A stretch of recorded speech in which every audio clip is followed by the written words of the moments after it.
Hello friends, 40 get 40 sure shot topic पे आपका स्वागत है।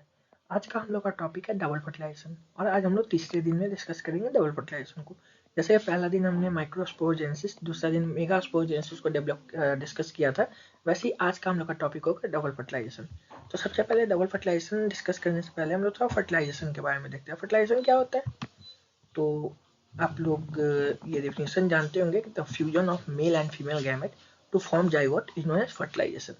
ठीक है, अब यहाँ फर्टिलाइजेशन डबल फर्टिलाइजेशन लिखा हुआ है। एक ये यूनिक इवेंट है। ये इवेंट सिर्फ और सिर्फ एंजियोस्पर्म प्लांट्स में होता है या फिर फ्लावरिंग प्लांट में होता है जिसमें फ्लावर होंगे। ठीक है, जिम्नोस्पर्म में नहीं होता है, सिर्फ और सिर्फ एंजियोस्पर्म में होता है। ठीक है तो यहाँ पर जो फर्टिलाइजेशन होगा, पहली बार जनरेटिव फर्टिलाइजेशन होगा और फिर दोबारा होगा वेजिटेटिव फर्टिलाइजेशन। हम लोग पॉलन ग्रेन का स्ट्रक्चर और एम्ब्रायो सैक का स्ट्रक्चर देख चुके हैं। अब जनरेटिव फर्टिलाइजेशन में क्या होगा कि जैसे ही मेल गैमेट एम्ब्रायो सैक में इंटर करता है पॉलन ट्यूब के माध्यम से, वहाँ पर सिनर्जिस सेल होता है। सिनर्जिस सेल के पास होता है फिर फिलिफॉर्म एपेरेटस। फिलिफॉर्म एपेरेटस क्या करता है, गाइड करता है मेल गैमेट को कि वो आए एक सेल के पास।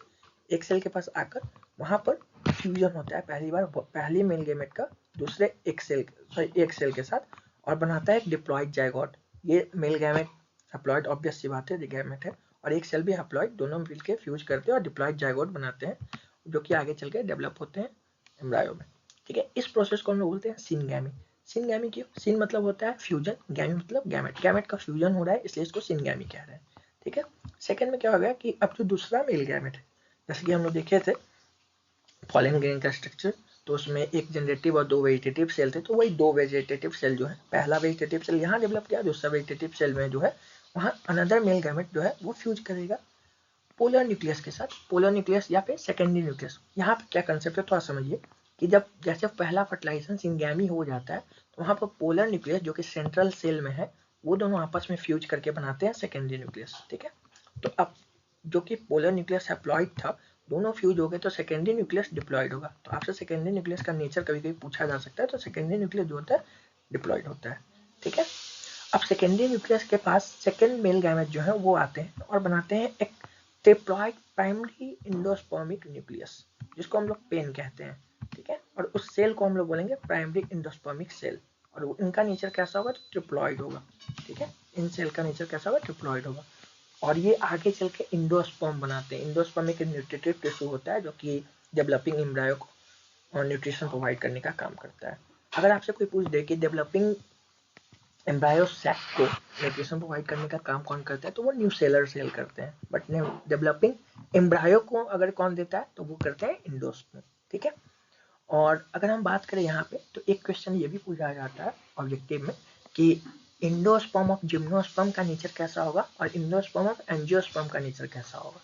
तो इंडोस्पर्म ऑफ जिम्नोस्पर्म जो होगा वो हैप्लॉइड होता है क्योंकि वहाँ डबल फर्टिलाइजेशन नहीं होते हैं।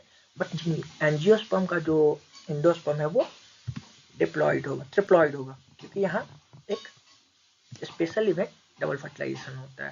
होता क्या है कि पहले फिर से एक बार एक डायगेमेटिक रूप देख लेते हैं। तो एक सेल है जो कि आपके फर्स्ट मेल गैमेट से फ्यूज करता है, जिस प्रोसेस को हम सिंगैमी कहते हैं, तो बनाता है जाइगोट। ठीक है, वहीं पोलर न्यूक्लियस आपस में फ्यूज करके सेकेंडरी न्यूक्लियस बनाते हैं जो कि डिप्लॉइड है, और एक मेल गैमेट आता है जो कि हैप्लॉइड है। दोनों मिलकर एक ट्रिप्लॉइड प्राइमरी इंडोस्पर्मिक न्यूक्लियस बनाते हैं, जिसको हम लोग पेन कहते हैं, जो कि आगे चल के इंडोस्पर्म बनाते हैं। इंडोस्पर्म ट्रिप्लॉइड इन नेचर होता है। आपसे ये भी पूछा जा सकता है कि इंडोस्पर्म किस में इडिवल पार्ट होता है।